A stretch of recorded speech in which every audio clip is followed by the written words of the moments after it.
بسم الله الرحمن الرحيم أعوذ بالله من الشيطان الرجيم يا أيها الذين آمنوا ادخلوا في السلم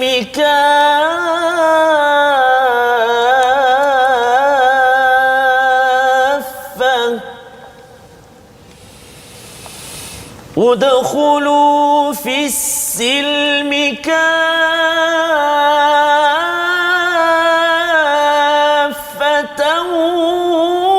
ولا تتبعوا خطوات الشيطان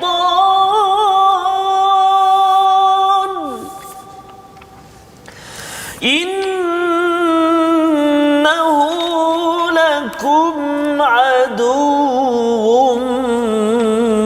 مبين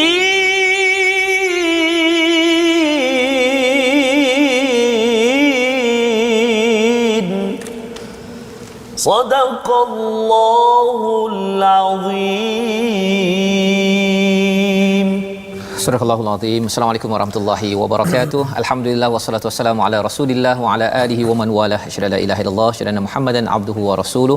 Allahumma salli ala sayidina Muhammad wa ala alihi wa sahbihi ajma'in. Amma ba'du. Apa khabar tuan-tuan dan puan yang dirahmati Allah sekalian? Alhamdulillah kita bertemu pada hari ini, pada hari yang penuh barakah, My Quran Time, baca faham amal, di mana pada hari ini kita ingin mengulang kaji kepada halaman yang ke-30 hingga 34 yang telah pun kita belajar sejak daripada Ahad yang lepas, pada Isnin, Selasa, Rabu, Khamis, dan kita mengikuti pelbagai topik yang menarik yang mungkin sebahagiannya agak kontroversi dalam dunia sekarang, tetapi itulah hidayah yang Allah bekalkan kepada kita. Dan pada hari ini kita bertuah bersama dengan tetamu undangan kita, ya, Ustaz Syed Syahrizan. Assalamualaikum Ustaz. Waalaikumsalam warahmatullahi wabarakatuh. Alhamdulillah.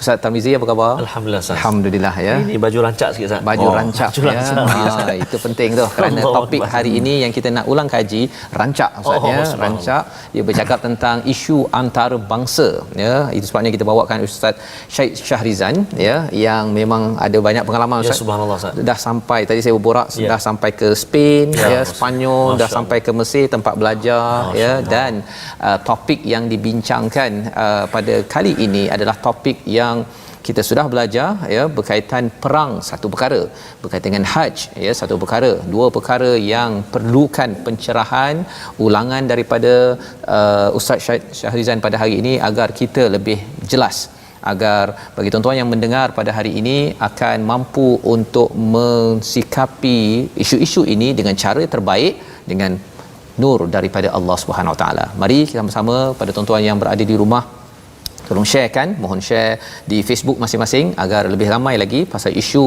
yang kita ingin ulang kaji ini berkaitan dengan perang, ya. Ada kaitan dengan istilah yang digunakan bagi sesengah orientalis mengatakan bahawa Islam ini adalah agama teroris. Adakah benar? Kita sudah belajar, tapi kita ingin dalami lagi pada hari ini. Kita mulakan dahulu majlis kita dengan Ummul Quran Al-Fatihah bersama dengan Ustaz Tarmizi. Silakan Ustaz. Terima kasih Al-Fadhil Ustaz Fazrul. Yang saya kasihi lagi dimuliakan Al-Fadhil Ustaz Syed Syahrizan, tetamu kita, bintang kita pada hari ini Ustaz, di penghujung hari ini.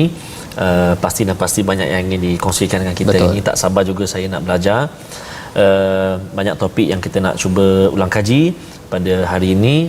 Seperti kata Ustaz Fazrul tadi, mari kita sama-sama sebarkan pengajian kita pada saat ini. Tekan butang share, mudah-mudahan bertambah-tambah ataupun jauh berjalan saham kita itu Ustaz. Sahabat-sahabat kita sama-sama belajar, baca Al-Quran, tengok Al-Quran, dengar dan fahami. Mudah-mudahan beri kekuatan pada kita untuk kita hayati dalam kehidupan kita, insya-Allah. Seperti biasa, hari ini kita akan mulakan dengan Ummul Quran surah Al-Fatihah.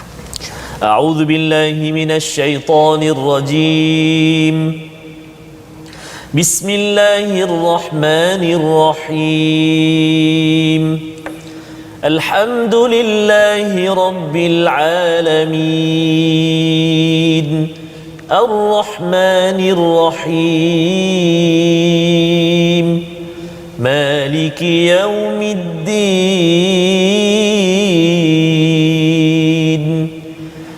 إياك نعبد وإياك نستعين اهدنا الصراط المستقيم صراط الذين أنعمت عليهم غير المغضوب عليهم ولا الضالين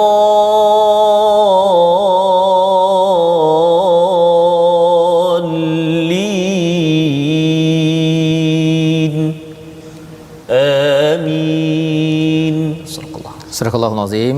Itulah bacaan daripada Ummul Quran sebentar tadi untuk kita mengingatkan pada diri kita bahawa Allah yang mentakbir menjadi Rabb kepada sekalian alam ini penuh kasih sayang, ya. Dengan semangat kasih sayang itu, bagi sesetengah pendapat mengatakan bahawa dalam Quran ini tidak konsisten, ya, di mana ada tempat kasih sayang tapi ada istilah waqtuluhum yang bermula pada halaman yang ke-30.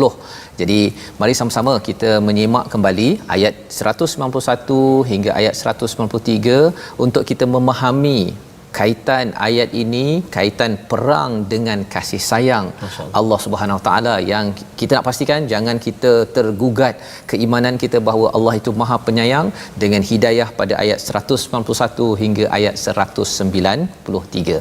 Jadi jom kita baca sama-sama Ustaz, kita teruskan. Dan Ustaz Syarizan nanti sebagai pendakwah bebas yang banyak pengalaman, ya Ustaz, ya.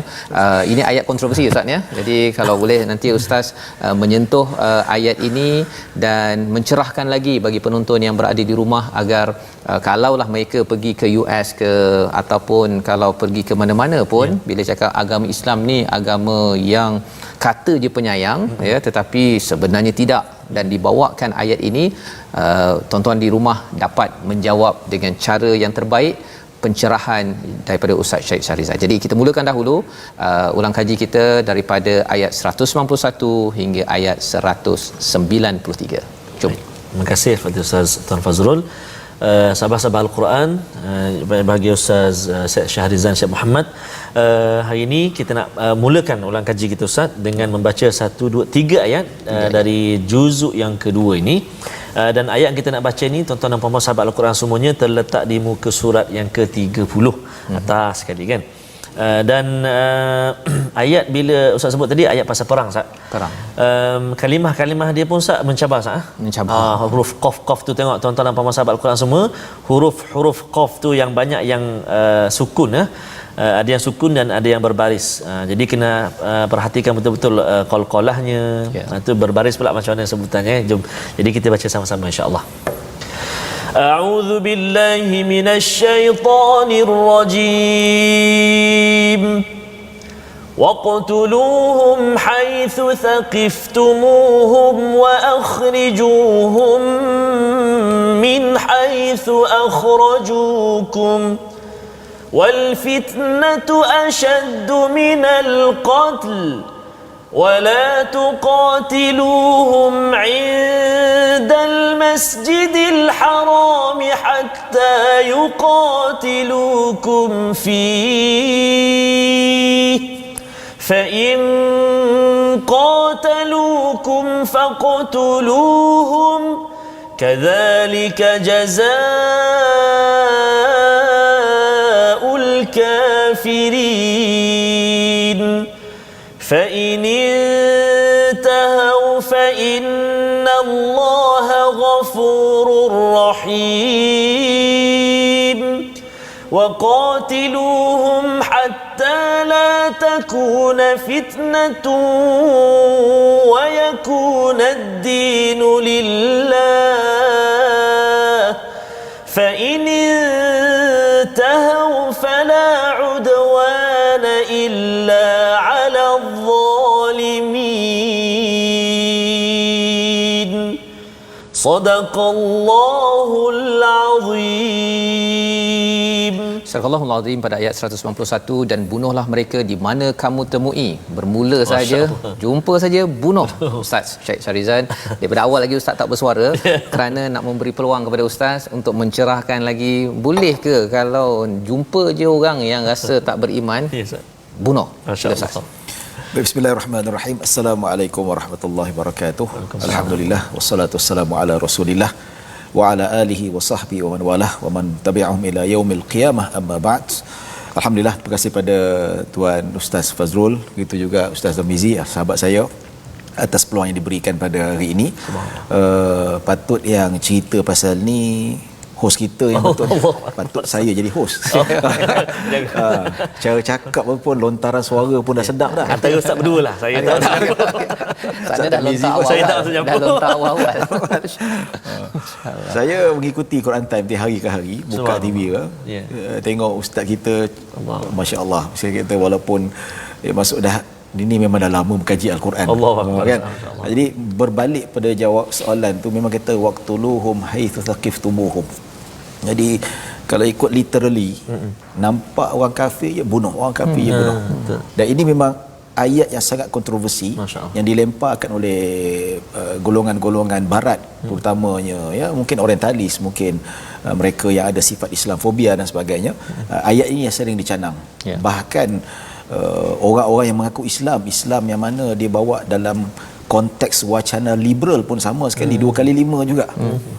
Dia nak tunjukkan kita ni Al-Quran perlu dirubah, perlu diedit balik. Dia kata antara yang perlu diubah ini, dia kata ayat yang membawa kepada fitnah, membawa permusuhan, nak menunjukkan bahawa Islam ini bukan agama rahmah. Tapi bila kita sebut balik ayat itu, tak boleh kita nak faham secara literal, kena faham dari konteks sebenarnya. Saya pernah jumpa lah ada seorang hamba Allah ni, dia ada ala-ala liberal sikit. Dia kata dia baca ayat ni, saya kata okey, baca ayat sebelum tu. Itu tolong baca. You baca ayat sebelum tu, you tahu apa maksud ayat ni. Ayat sebelum tu, ayat yang 190, disebut Allah Subhanahu wa taala berfirman, wa qatilu fi sabilillah allazina yuqatilunakum wa la ta'tadu. Allah kata pergi perang jalan Allah orang yang memerangi kamu. So maksudnya bunuhlah di mana saja musuh-musuh Islam, musyrikin yang tidak beriman pada Allah, yang mana ketika memerangi kamu tu, dia perangi kita tu dalam medan perang. So kita nampak, oh ini awak ni handsome, saya tak nak bunuh lah. Dia bunuh kita dulu. So nampak dia bunuh lah sebelum dia bunuh kita. Kalau kita tak bunuh dia, sebab dia memang nak memerangi kita, kalau kita kalah akan memberi fitnah yang lebih besar pada agama kita. Dan apabila kita lihat pada ayat yang ke-191, kita nampak lah, wa akhrijuhum min haitsu akhrajukum. Kesannya kenapa peperangan ini dia halau kita, ambil harta kita, bunuh anak dan isteri, keluarga dan sebagainya. Memang sangat-sangat memusuhi, bukan sekadar memusuhi berdasarkan kata-kata biadab, tapi melibatkan nyawa, pertumpahan darah, dah tak cukup, dah dihalaunya umat Islam, dia nak serang lagi, maka berlakulah perang Badar. Jadi maka Allah kata, nampak saja musuh Allah yang memang nak memusuhi agama Allah, nak padamkan cahaya Allah dekat dunia ni, tambah lagi dia tak ada seorang pun orang Islam dekat dunia ni, maka bunuh je. Saya pernah ustaz, saya dekat Manchester masa tu. Saya pernah kerja saya teman orang rumah dia belajar sana, dia lecturer. Jadi saya kerja part time cleaner, bersih tandas, bersih apa. Jadi ada seorang Mak Saleh ni, dia sukalah dia dengar, dia kata macam mana dah Al-Quran suruh umat Islam bunuh seluruh umat Islam. Dia kata fight the musyrikun collectively. Kita tahu ayat tu dah. So, macam biasa saya perangkap, boleh sambung tak ayat tu? Boleh sambung tak ayat tu? Oh, I don't know. I have no idea, dia kata. Kata you sambung lah, you sambung, you tahu jawapan dia. Kan? Waqatilul musyrikina kafatan kama yuqatilunakum kafah. Maksudnya kenapa kita bunuh semua orang kafir itu? Sebab dia nak bunuh kita sekali. Dia memang serang kita, dia nak habiskan kita. Takkan kita nak kata tak apalah macam tadi kan. Saya tengok awak ni walaupun kafir tapi muka-muka Ustaz Tirmizi saya sayang, saya tak jadi nak bunuh. Tak jadi bunuh kita, tak bunuh kita, dia kejar, dia bunuh kita. Dia memang orang yang tak boleh nak dia dakwah, memang kerja nak perang, memang sesuailah bunuh tu semua sekali. Bila dia dengar tu dia, oh ya tak ya juga. Dia kata jangan baca buku tajuk saja, baca seluruh sekali. Jadi itulah antara yang kita kata jelaslah. Dan memang kalau kita kata pun dalam Al-Quran fa in intahau, ya, fa innallaha ghafurur rahim. Kalau mereka menghentikan permusuhan, mereka sendiri menerima Islam ataupun tak nak menerima Islam tapi sudi nak bayar jizyah kepada Islam, maka fa innallaha ghafurur rahim. Ya, sebab apa? Ini kepentingan dalam usaha dakwah kita nak sebarkan agama tauhid. Ya. Sebab tu Allah Subhanahu Wa Taala menyatakan wal fitnatu asyaddu minal qatl. Bukan fitnah. Fitnah apa tu? Fitnah ni maksudnya syirik. Syirik ni adalah kezaliman yang lebih dahsyat berbanding daripada pembunuhan itu. Itu dosa yang paling besar sekali. So kita tak nak biar orang mati dalam keadaan Islam, bukan mati dalam keadaan memikul dosa ataupun kezaliman yang sangat besar. Bila saya cakap tentang al-fitnah itu asyadu minal qatl kan, syirik itu bukan fitnah yang kata orang itu ya, itu konteks Melayu kan, ini konteks bahasa Arab. Jadi bila syirik itu lebih teruk daripada membunuh kan, sebenarnya bagi orang biasa kan, dia rasakan bahawa dia mungkin beragama selain daripada Islam kan, dia kata bahawa bunuh memang bermasalah kan, because kerana dia ada kaitan dengan nyawa. Tapi kalau syirik ini Tuhan tak boleh ke ampunkan. Dalam Kristian ada apa, savior kan, Jesus dihantar untuk menyelamatkan, tak boleh ke ampunkan semudah itu. Jadi kalau ada argument hujah begitu Ustaz ya, bagaimana melihat syirik itu memang betul-betul teruk, lebih teruk daripada membunuh tadi itu? Silakan. Yalah, jadi betul Ustaz syirik memang sebesar-besar kezaliman. Kalau orang dosa membunuh tak sempat taubat, ada chances tak masuk syurga. Habis kena cuci kat neraka, dia masuk kat syurga balik. Tapi kalau syirik ni tidak ada pengampunan. Innallaha la yaghfiru ay yushraka bihi syai' wa yaghfiru ma duna dzalika liman yasha. Allah tidak akan mengampunkan sama sekali dosa yang mensyirikkan Allah. Maksudnya selama-lamanya dibakar dalam api neraka, ya. Apa ya, banyak sekali ayat Al-Quran menceritakan bahawa kekalnya orang yang tak beriman itu dalam konteks akhirat ya? Dalam konteks dunia ni, apa kesan syirik ini yang melampau lebih teruk daripada membunuh tu? Boleh Ustaz cerahkan tak? Pasal orang kata bahawa itu ramai je orang yang bukan Islam yang mensyirikkan Allah, berbanding dengan dia bunuh orang, biarlah dia syirik kan, sampai gitu sekali. Jadi itu bagi setengah orang kata tak apalah kan. Macam mana tu Ustaz? Bagi saya, bagi yang saya nampak tu, kita berbalik kepada apakah objektif Allah mencipta kita. Wa ma khalaqtul jinna wal insa illa liya'budun. Ya, Allah nak jadikan kita ni sama ada manusia ataupun jin untuk kita mengabdikan daripada Allah. Tadarruk, tunduk. Bukan saja sujud saja, bukan saja rukuk, tapi segala ketentuan hukum hakam Allah, Al-Quran dan Sunnah perlu kita tunduk, perlu kita ikut. Tapi kalau mereka yang syirik ni, dia tak nak beriman dengan apa yang Al-Quran datang. Dia tak beriman dengan hukum hakam. Dia tak beriman dengan halal dan haram. Kita tengoklah orang yang tak beriman, dia kata, ya, kita kata kena kahwin, tak boleh duduk serumah. Dia kata pelik betul. Kami biasa, kami duduk tak nikah, duduk sama-sama, lahirkan anak. Jadi kerosakan nasab. Lepas tu mereka yang tak beriman, minum arak, tak kena apa, balik rumah dia pukul bini sampai meninggal dunia. Kat UK biasa Ustaz. Ada kes mabuk pukul anak sampai pecah kepala pun ada juga. Itu kesan yang lebih buruk. Memang dia syirik. Syirik tu mungkin dia tak bunuh, tapi kesan syirik tu dia tak akan membawa kepada tidak menjaga maqasid syariah.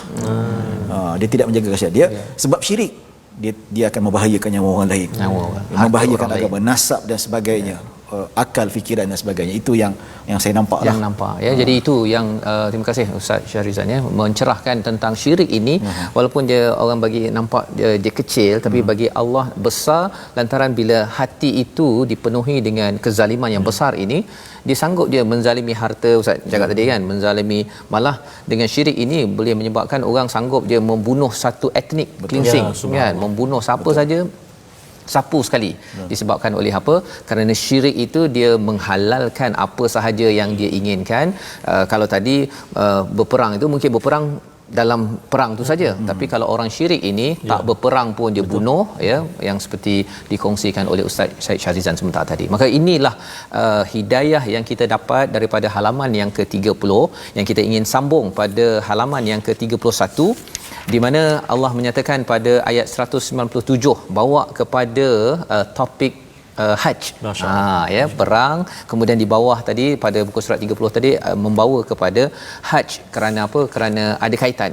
ada kaitan Nabi nak pergi haji itu ada orang yang menghalang daripada menunaikan haji dan ia membawa kepada perang. Jadi kembali balik kepada ayat haji, iaitu pada ayat 197 musim haji itu pada bulan-bulan yang telah diketahui. Ya. Barang siapa melakukan ibadah haji dalam bulan itu jangan buat 3 perkara. Iaitu fala rafatha wala fusuqa wala jidala fil hajj. Mari kita sama-sama kita baca satu ayat ini, ayat 197, kerana kita nak melihat kalau haji ini telah berlaku saban tahun ini sahaja Ustaznya yang Allah tarik dahulu nikmat itu kerana tolong belajar sedikit pasal haji tahun ini.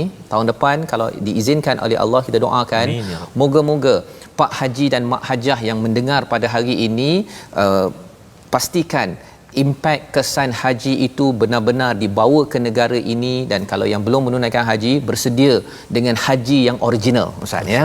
Bukan haji yang sekadar nak letak tampal nama haji dan hajah sahaja di belakang nama. Jadi mari kita baca dahulu ayat 197 oleh Ustaz Tarmizi. Terima kasih Fadil Ustaz Fazrul, Fadil Ustaz Syed Shahrizan. Tuan-tuan dan puan-puan, sahabat-sahabat Al-Quran semuanya, kita nak menyambung bacaan kita, ulang kaji kita pada muka surat 31. Tadi ayat yang perang tadi Ustaz, saya cuba baca dengan gaya ataupun bacaan yang agak agresif sikit. Taranum dia taranum ros, taranum yang tegas sikit kan. Kalau ros ni imam yang kita selalu dengarlah Syekh Abdul Rahman As-Sudais baca dengan taranum ras. Saya tadi 1% saja. 1% saja, tapi tak apalah kan, minat kan. Dan ini Ustaz sebut pula kita nak berpindah kepada ayat-ayat tentang haji, ayat yang ke-197. Mari kita baca, dan saya nak cuba baca dengan bacaan ala Syekh Mahir Al-Mu'iqli. Cuba je Ustaz. Tak jadi jangan marah Ustaz. Tak jadi. Saya dengar Ustaz baca memang jadi. Allah Akbar. Jadi tuan-tuan dan puan-puan, sahabat-sahabat Al-Quran semua, mari kita tengok seketika ayat 31 duduk atas sekali. Muka surat 31 ayat 197. أعوذ بالله من الشيطان الرجيم الحج أشهر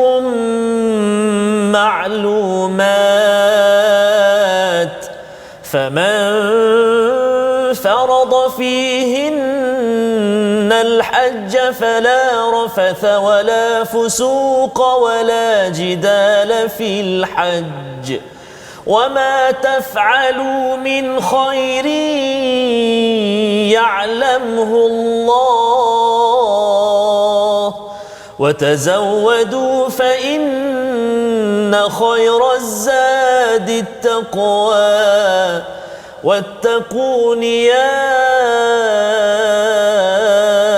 أولي الألباب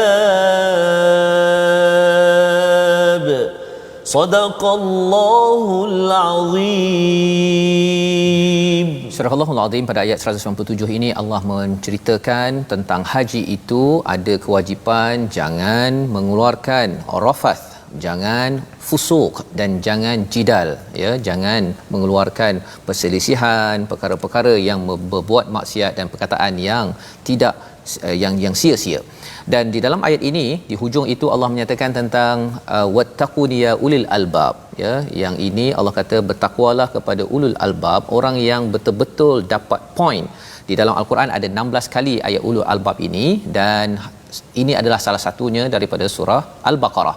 Jadi kita nak minta pencerahan daripada Ustaz Syed Shahrizan, ya Ustaz, ya, bila bercakap tentang haji ni satu latihan, ya, bagi umat Islam. Setiap tahun berjuta-juta orang datang ke Mekah, ya, dan jangan rafath, jangan fusuk, jangan jidal, istilah bahasa Arab yang mungkin Ustaz boleh ceritakan. Dan adakah ia terhenti pada fil hajj ataupun sebenarnya dia punya impak takwa itu boleh dibawakan sampai ke Malaysia? Dan mengapa pula ada orang yang banyak soalan dalam soalan sebenarnya. Okey. Mengapa ada orang yang balik haji tu dia rasa macam dialah lebih kuat berjidal, suka bergaduh tu? Sila Ustaz. Masya-Allah. Baik, saya teringat kata guru kami dekat Mesir, Syekh Dr. Mustafa An-Nadwi, dia orang Mansura. Dia kata proses pentarbiahan, maksudnya kadang-kadang manusia ni dia perlu ada motivasi nak tarbiah diri dia supaya jaga benda-benda yang lara, benda-benda yang boleh membawa kepada dosa, dia kata. Sebab itulah antaranya puasa. So puasa sunat tu seringkali digalakkan tiap minggu ada puasa sunat, bulan ada puasa sunat, setiap bulan yang tahunan pun ada, supaya seseorang bila dia melakukan ibadah puasa dia akan nak dapatkan ataupun mencapai kesempurnaan puasa. So, sama jugalah bila puasa ni benar, wala rafatha wala fusuka wala itu. Walaupun kalau rafath tu batal, tapi jidal tu dia mengurangkan pahala. Jadi orang yang nak sempurna pahala puasa dia kena, walaupun sunat sekalipun dia kena tinggal benda macam tu. So jadi kadang-kadang orang dia tak ambil puasa sunat, jadi Allah sengaja nak wajibkan mereka melalui tarbiyah ini, maka diwajibkan puasa Ramadan. So bila habis Ramadan, kita masuk bulan Syawal pula sibuk dengan open house. Open house tu penuh dengan membawang sana membawang sini, kita pun tak tahu, lupa dah tarbiyah Ramadan. Macam lepas dendam. Lepas dendam. So bila masuk Zulhijjah, 10 Zulhijjah tu haji tu dia start mula nak ajak kita tarbiyah balik, supaya tidak ada lebih kepada kesempurnaan haji, yang pergi haji tu jaga balik, muhasabah balik, yang mana ayat ini memberi konteks yang lebih besar. Pertama, kalau orang yang sudah melalui proses ihram, maka tak boleh ada mukaddimah seksnya, tidak boleh ada berkata-kata yang celupa dan sebagainya. Maka kalau kata-kata yang nista, maka dia tak menepati seperti mana Nabi SAW sebut, man hajja walam yarfa falam yarfath walam yafsuq raja'a ka yaumin waladathu ummuh. Maksudnya you buat haji penat-penat habis, ada yang package 80,000. Masya-Allah. 80,000 ialah selesa, alhamdulillah dia ada duit, kemampuan dia. Allah beri ganjaran sebab dia mengorbankan duit dia. Tapi pergi haji rafath ataupun buat benda-benda sia, tak dapat haji mabrur. Itu target sebenarnya. Target sebenarnya kita nak mengerjakan kewajipan, dan tambah lagi kita nak target yang terbesar. Ajaran ganjaran yang sangat besar haji mabrur yang kita nak kejarkan tu. Maka di situ kita dapat lihatlah sebenarnya haji ini adalah proses tarbiyah macam Ramadan juga. Cuma dia lebih mencabar sikit. Perlukan keuangan, perlukan masa, perlukan tenaga, perlukan kesabaran. Jadi sebab itulah kata maksudnya dijamin masuk syurga bagi mereka yang mendapat haji mabrur. Maka Allah terangkan secara jelas-jelas, wala fusuka wala jidala fil hajj. So jaga benda-benda macam ni. Supaya apa? Supaya kita menghayati ayat ini, supaya kita menyelusuri apakah Allah inginkan daripada ibadah haji dalam kehidupan seharian. Jadi ini adalah latihan yang Allah nakkan berdasarkan pada apa yang Ustaz nyatakan tadi. Nak kita ni jaga jangan rafas, fusuk dan jidal ini, suka bergaduh ni, pasal bab 3 perkara ni memang manusia suka Ustaz ya. Dia memang suka. Dia sampai jadi industri pula. Industri rafas, industri fusuk kan, dan industri jidal. Bergaduh kan. Dia di kalangan media pun dia ada yang suka melaga-lagakan orang digital ke social media. Jadi ini perkara yang perlu kita beri perhatian. Kita sambung kembali My Quran Time, baca faham aman insya-Allah.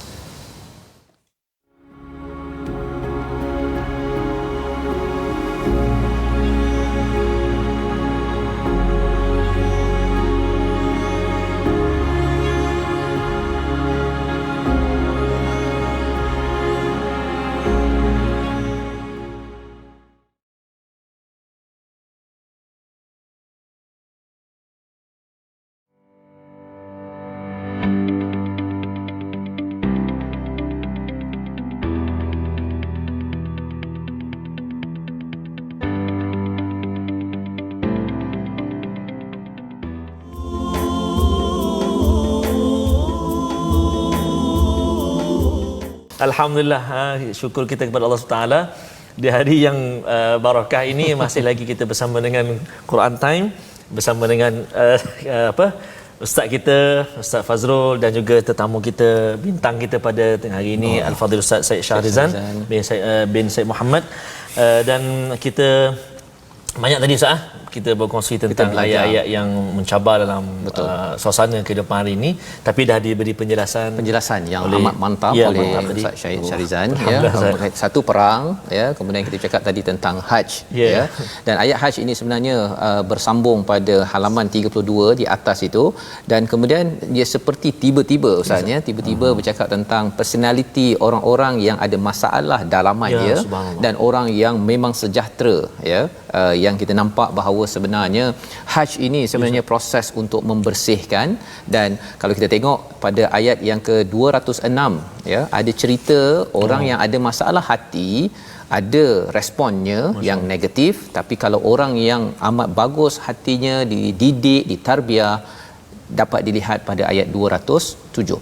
Jom kita baca sama-sama dan kemudian kita akan melihat bagaimanakah pencerahan daripada Ustaz Syed Shahrizan untuk kita jadikan sebagai panduan hidayah daripada halaman 32 ini. Jom sama-sama. Baik, terima kasih Ustaz. Kita menyambung ulang kaji kita. Sekarang ini kita berada di muka surat 32. Kita nak baca satu ayat, iaitu ayat 207 Ustaz ya. Ya, 206 dan 206 dan 207. Ya. Mari kita baca sama-sama insya-Allah. A'udzu billahi minasyaitonir rajim.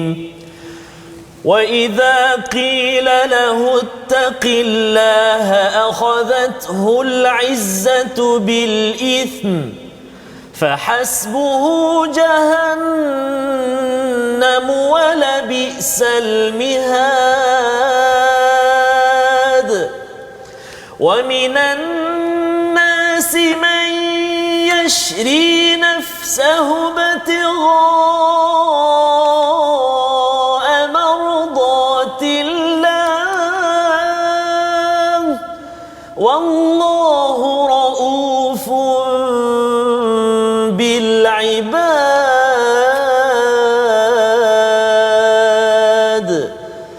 صدق الله العظيم. Surah Al-Azim pada ayat 206, dan apabila dikatakan kepadanya bertakwalah kepada Allah, semakin bangkitlah kesombongannya untuk membuat dosa, maka yang terbaik buatnya adalah neraka Jahannam, dan sesungguhnya Jahannam itu tempat tinggal yang terburuk. Jadi ini adalah bagaimana respon orang-orang yang ada masalah Ustaz ya. Dan bila cakap tentang ayat ini menakutkan disebabkan apa? Kadang-kadang ada orang tegur kita Ustaz ya.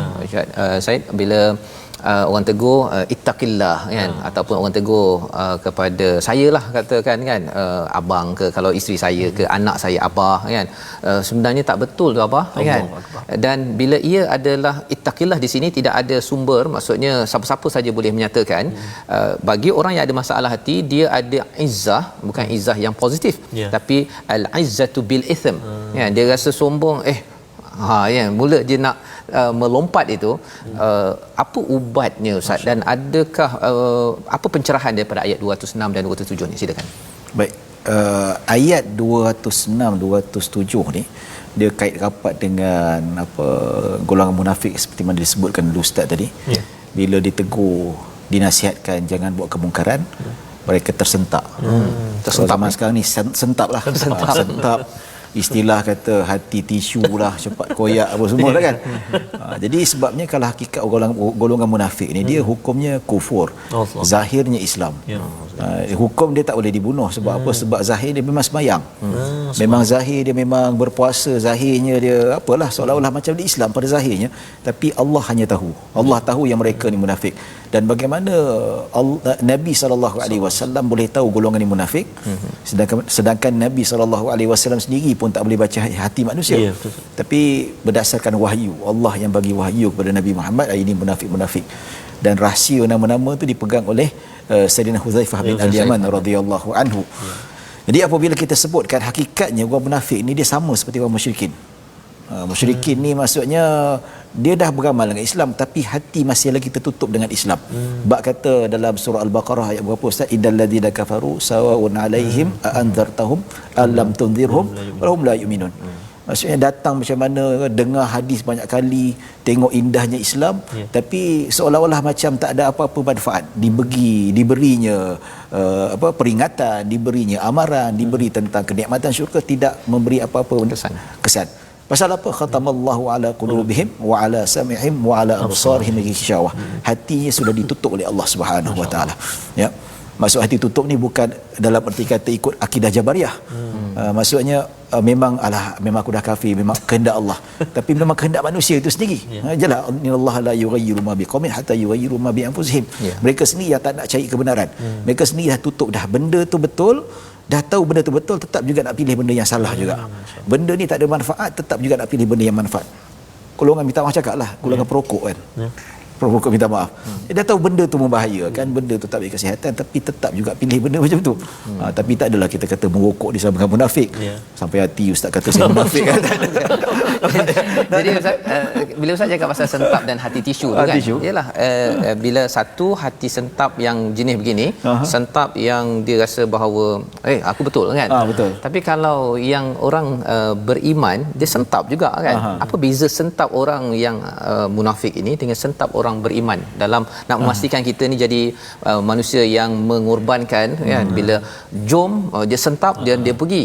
Tapi apa bezanya orang beriman sentap dengan orang yang ada masalah ni sentap? Yalah, saya rasa jawapannya kalau salah betul kan, saya termizi Ustaz Fazrul. Ya, kalau orang munafik, apabila dia buat kerosakan muka bumi, dia buat maksiat, dia tak rasa sentap, dia rasa benda tu normal, benda tu biasa, bagi dia tak salah.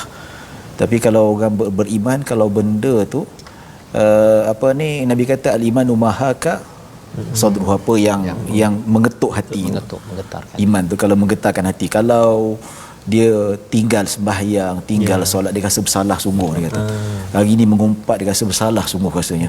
Kalau dia buat kejahatan, dia rasa bersalah sungguh. Tapi golongan munafik tak ada, dia rasa macam tu. Hati dia sudah ditutup oleh Allah Subhanahu Wa Taala atas kehendak mereka sendiri. Mereka yang tutup hati, mata, telinga, mulut mereka daripada menerima kebenaran itu sendiri. Jadi itu bezalah yang saya nampak. Maksudnya orang munafik ini kalau dia sentap, kemudian dia terus buat kerosakan. Tapi kalau orang beriman, kalau dia kena sentap tu, dia tarik handbrake gitu itu yang pencerahan yang dikeluarkan, yang disampaikan oleh Ustaz Syahid Rizani untuk maklumat, untuk manfaat saya pada tuan-tuan yang berada di rumah, ya, bahawa sentap ni semua orang sentap kan, ya. Tapi ada sentap untuk terus tekan minyak, langgar dinding terus, ya, ataupun saya break sekejap, saya rasa saya kena bertaubat, saya rasa saya kena buat sesuatu kembali kepada Allah Subhanahu Wa Taala. Jadi itu pelajaran yang kita boleh ambil, pencerahan daripada halaman 32, dan kita nak terus lagi, ya, pasal di awal muka surat 33 itu bercakap tentang sal Bani Israel. Tanyakanlah kepada Bani Israel, ya, sebagaimana kita belajar dalam juz yang pertama, halaman 7 hingga 19 tu cakap pasal Bani Israel, Ustaz, ya. Ni ada sambung lagi ni, memang tak habis-habis kan pasal Bani Israel ni. Jadi salah satu daripada ayat yang bercakap tentang Bani Israel ini, pada ayat 213 ada cerita tentang baghyan bainahum, ya, tentang mereka ini ada rasa dengki di kalangan mereka. Tetapi Allah bawakan pada ayat 214 itu tentang ciri orang masuk syurga. Ya, kita baca dahulu tuan-tuan pada ayat 214 bersama Ustaz Tarmizi, dan kalau boleh Ustaz Said mencerahkan tentang apakah realiti ayat 214 ini dalam kehidupan umat Islam zaman sekarang, ya. Jadi Ustaz Tarmizi, mulakan dahulu. Terima kasih banyak Al-Fadhil Ustaz Tuan Fazrul, yang saya kasihi Al-Fadhil Ustaz Said Syahrizan. Sahabat-sahabat Al-Quran yang dikasihi Allah SWT sekalian, barangkali ada yang terlepas tadi Ustaz, kupasan Ustaz Said daripada awal tadi, terlepas kupasan ataupun jawapan perkongsian daripada Ustaz Said, ataupun episod-episod yang sebelum ini.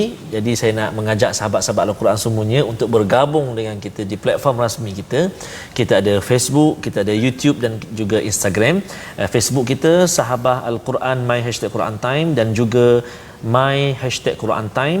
Kalau di YouTube boleh tengok ulang siar episod-episod yang kita nak perhatikan dalam My #Quran Time Official YouTube kita, dan juga boleh ikuti kita juga di Instagram My Quran Time Official, dan juga Instagram Al-Fadhil Ustaz Said Syahrizan lah. Said Syahrizan lah. Ya, Said Syahrizan. Nama penuh Ustaz Said, subhanallah Ustaz. Terutama kalau nak tahu tentang isu-isu terkini, ya, ya, tentang Quran, boleh ya berkongsi. Dan ya Ustaz, ya, baik, saya nak sambung ayat Ustaz, satu ayat dalam muka surat 33 ini, ulang kaji kita nak baca ayat 214, ya. Baik. A'udzubillahi minasyaitonir rajim. Am hasibtum an tadkhulul jannata wa lamma ya'tikum mathalul ladzina khalaw min قبلكم مستهم البأساء والضراء وزلزلوا حتى يقول الرسول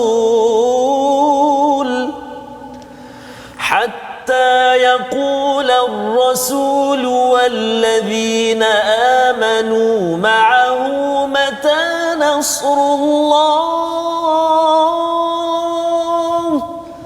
ألا إن نصر الله قريب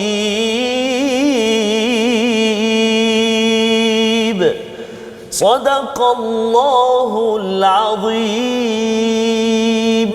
Surah Al-Allahul Azim pada ayat 214 membawa kepada apakah maksudnya, atau adakah kamu berfikir bahawa kamu akan masuk ke dalam syurga padahal belum datang kepadamu seperti orang-orang yang terdahulu sebelum kamu. Mereka ditimpa kemelaratan, penderitaan dan diuji sehingga Rasul dan orang beriman bersama mereka berkata, mata nasrullah, bilakah datangnya pertolongan daripada Allah?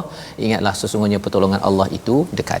Inilah maksud ataupun terjemahan daripada ayat 214, dan kita nak dapatkan pencerahan ulang kaji kita. Sebenarnya ayat ini Ustaz ya, dia nak Allah nak bawakan kita perspektif apa? Adakah rasa macam saya ni tak susah, saya kena cari susah, ataupun saya ni rasa macam tak diuji, kena cari ujian ini ya, ataupun apa sebenarnya agar hidayah daripada ayat 214 ini dapat kita hidupi zaman ini. Sila Ustaz. Baik, terima kasih Ustaz. Ya, terima kasih Ustaz Tirmizi. Jadi ayat ni memang cantiklah, dia letak berkaitan dengan Bani Israel.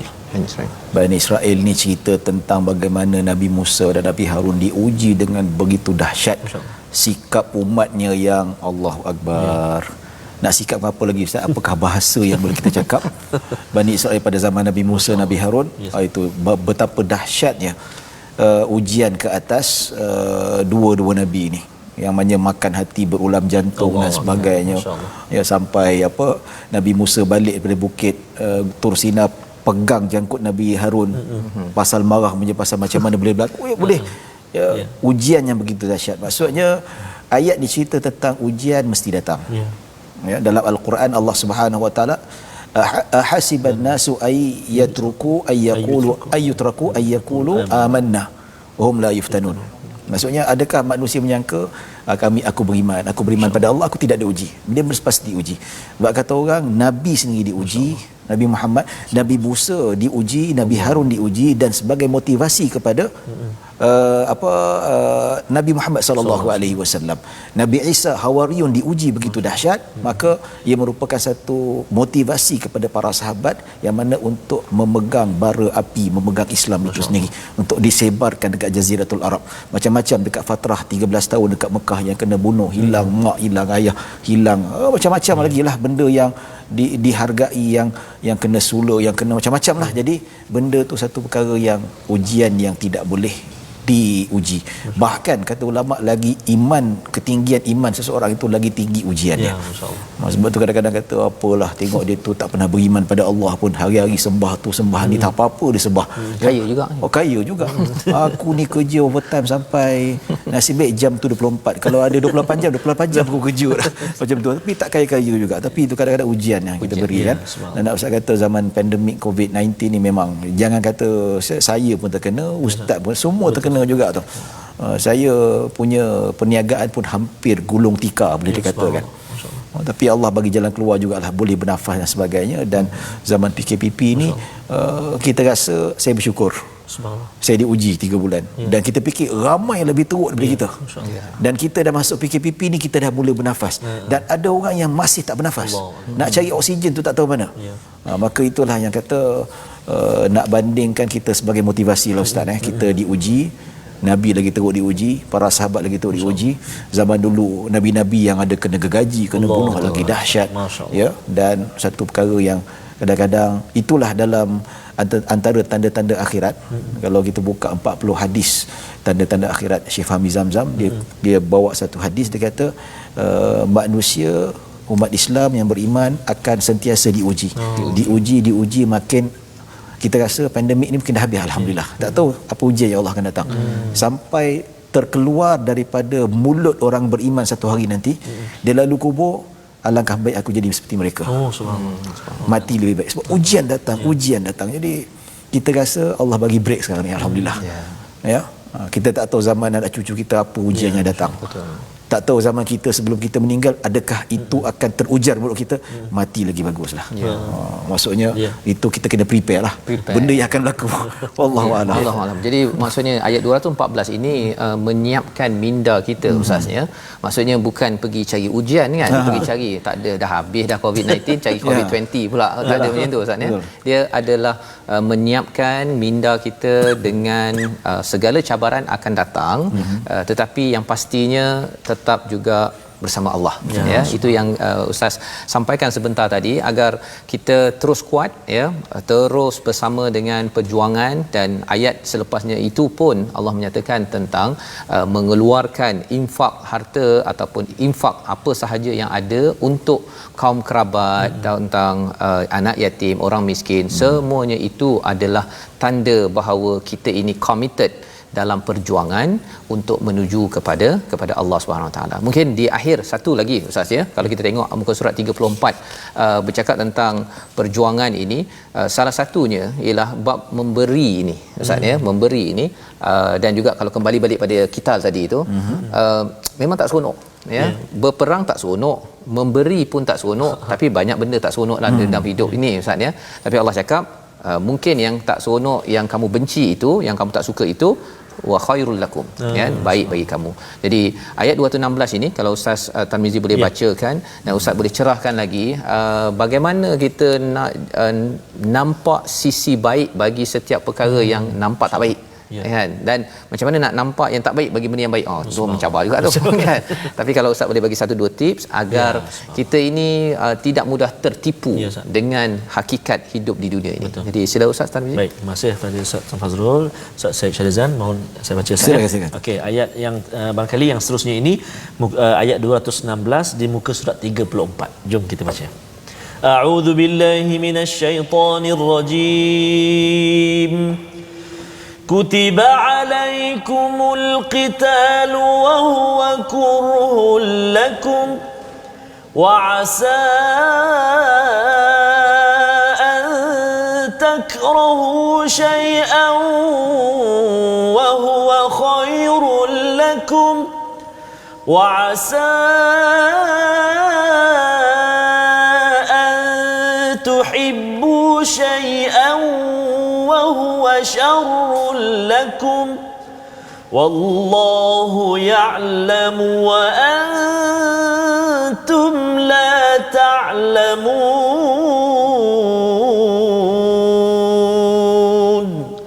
صدق الله العظيم.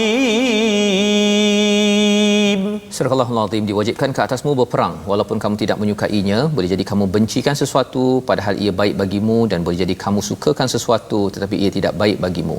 Allah mengetahui sedangkan kamu tidak mengetahui. Jadi Ustaz ya, bila Allah mulakan dengan perang, Allah tahu dah manusia tak suka ya, wa huwa kurhul lakum. Allah dah tahu dah kita tak suka. Tapi Allah menyatakan wa'asa an takrahu syai'a ya. Kamu benci sesuatu, maksudnya sesuatu tu taklah semestinya qital semata-mata, tapi semua sesuatu tapi mungkin jadi baik. Jadi panduan daripada Ustaz yang boleh kita fahami daripada perkara ni, bila Allah kata Allah tahu, kamu tak tahu, macam mana saya nak tahu yang baik ke tak baik dalam hidup saya agar saya taklah tertipu dalam perjalanan hidup. Masya-Allah. Betul. Silakan Ustaz. Baik Ustaz, ayat ni cerita tentang aturan Allah lah. Allah dah atur semua cantik dah. Ustaz Fazrul, Ustaz Tarmizi, semua ada pengalaman. Kita rasa pernah dululah saya nak minta jawatan sebagai pensyarah. So interview dalam bahasa Arabnya, bahasa Inggerisnya. Ini cerita lama lah. Sampai interview puji saya. Ni bukan saya nak angkat, nak sombong, tidak tak ada. Ni cerita pengalaman. Siap puji saya. Saya punya confident mesti dapat dapat. Dia puji awak ni baguslah ni. Balik cerita dengan mak saya apa semua. Tiba-tiba dah sebulan, 2 bulan, 3 bulan telefon. Tahu cik-cik gagal interview. Kita rasa panas, rasa mana. Kunci kenapa? Apa silap dia ni? Apa silap dia? Kita tak tahu. Saya kata apa silap saya? Itu saya tak tahulah, tanya apa semua ni kan. Jadi sebaliknya Allah nak bagi job tempat lain. Subhanallah. Dekat tempat tu lah yang saya bekerja, yang pernah saya bekerja sebelum ni, sebelum TV Al Hijrah ni. Itulah saya bak kata orang tu macam-macam lah ustaz dapat. Ya, subhanallah. Belajar macam-macam. Belajar macam-macam, dapat kelebihan ni. Kalau aku jadi lecturer ni tak dapat yang kerja sini. Macam-macam nikmat ya Allah, seronok yang kesannya masih ada sampai sekarang. Dan saya rasa Ustaz Fazrul, Ustaz Tirmizi masih ada. Betul. Kita tak suka tapi Allah dah rancang. Macam juga peperangan. Masa nak perang Badar tu, para sahabat rasa boleh ke kita 300 nak lawan 1000 tu. Mula-mula rasa berat je. Tapi bila dah menang masing-masing, aku dah bunuh 3-4 orang, aku dah bunuh dia, sampai turun ayat sebenarnya malaikat yang turun, yang bantu dan sebagainya. Jadi benda tu kalau kita bayangkanlah, ini sebenarnya ayat ni dia nak motivasi para sahabat yang kalau kita baca ayat sebelum-sebelum cerita pasal Bani Israel. Bani Israel ya, yang mana Nabi Musa suruh perang, masuk dekat Palestin, memerangi penduduk kat situ. Dia tak nak. Sampai dia kepung 40 tahun, sampailah wafatnya Nabi Musa, Nabi Harun, maka bangun generasi baru yang mana pengkadiran itu diketuai oleh Nabi Uzair, barulah perang. Maksudnya jangan jadi degil seperti Bani Israel. Ya, belajar daripada Bani Israel, dia tak suka tak buat langsung. Dia tinggalkan langsung. Jangan jadi Bani Israel. So apa dapat? Tak dapat apa-apa. Duduklah kat Sinai tu 40 tahun. Terkurung kat situ lah apa. Pasal kan? Dia kalau benci terus tak buat. Tak buat. Kita kalau benci, kalau Allah suruh buat. Betul, buat. Subhanallah. Masya-Allah. Jadi saya pernah jumpa ustaz, ada seorang balu, dia kata suami dia meninggal dunia. Ustaz, 4 bulan 10 hari ni tak boleh pergi shopping komplek, tak boleh nak apa, nak jogging kat taman pun tak boleh. Susah. Saya ni suami dia meninggal. Ya, tak apa puan, 4 bulan 10 hari pergi kerja cari nafkah. Tak boleh lebih ke tu ustaz, tak boleh. Pasal apa lah? Ini ujian puan, ujian. Allah nak tengok iman kita macam mana. Allah bagi lebih baik daripada itu.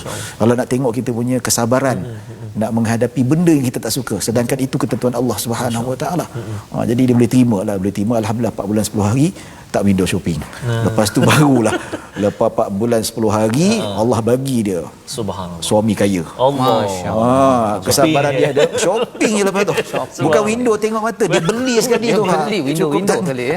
Window kira dia beli tu. Sebab ini kisah benar ustaz. Subhanallah. Lepas 4 bulan 10 hari tu, lepas 2-3 minggu sebulan tu, masya-Allah, ini ayatnya subhanallah. Subhanallah. Jadi kita tak tahu apa.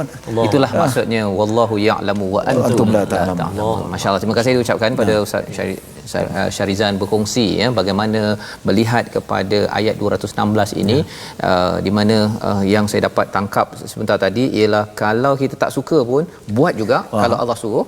Lantaran apa? Lantaran apabila kita buat juga Allah akan alurkan kepada kebaikan seperti mana kisah yang ustaz maklumkan sebentar tadi.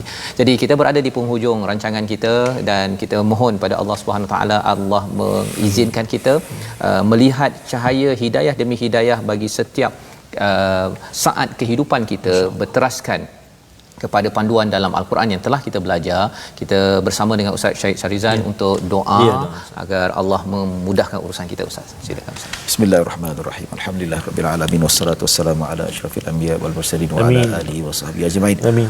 Rabbana zalamna anfusana wa illam taghfir lana wa tarhamna lanakunanna minal khasirin. Allahumma la sahla illa ma ja'altahu sahla wa anta taj'alul hazna idza syi'ta sahla. Ya Allah, ampunilah dosa-dosa kami. Terimalah amal soleh kami. Perbetulkanlah amalan kami. Perbetulkanlah niat kami. Tuluskanlah keikhlasan kami untuk beribadah padamu ya Allah. Ya Allah, jadikanlah kami hamba-Mu yang bertakwa serta anak-anak kami, isteri-isteri kami, rakan-rakan kami, supaya kami selamat di dunia ini dan Kau selamatkanlah kami dekat akhirat nanti ya Allah. Ya Allah, mudahkan urusan kami dunia dan akhirat, urusan anak-anak kami, urusan isteri-isteri kami, urusan saudara-saudara kami sekarang yang diuji dengan ujian yang sangat dahsyat. Kau mudahkan urusan mereka dan luaskanlah rezeki mereka dan rezeki kami ya Allah. Rabbana zalamna anfusana wa illam taghfir lana wa tarhamna lanakunanna minal khasirin. Allahumma la tada' fi maqamina hadha dhanban illa ghafartah wa la hamman illa farajtah wa la daynan illa qadaitah wa la maridan illa syafaitah wa la hajatan min hawaiji dunya wal akhirati illa qadaitaha ya rabbal alamin. Sallallahu ala sayyidina Muhammadin wa ala alihi wa sahbihi wa sallam. Alhamdulillahi rabbil alamin. Amin ya rabbal alamin. Terima kasih diucapkan kepada Ustaz Syed Syarizan bersama kita pada hari ini dalam sesi ulang kaji halaman 30 hingga 34, dan kita ingin sentiasa mengulang panduan daripada Al-Quran ini sehingga hidayah ini menjadi latar kepada kehidupan kita seharian. Dan salah satu daripada inisiatif untuk kita membawakan ulang kaji, ramai lagi dapat menatap Al-Quran ini dalam kempen kita Wakaf untuk Ummah. Bagi tuan-tuan yang berada yang di rumah di mana sahaja, kami menjemput untuk sama-sama membawa mesej ini, menyumbang, dan kita ingin bawakan lebih banyak lagi mushaf untuk ditatap, diulang kaji pada setiap hari, sehingga kan ummah ini akan disinari dengan hidayah panduan yang jelas daripada Allah Subhanahu Wa Taala.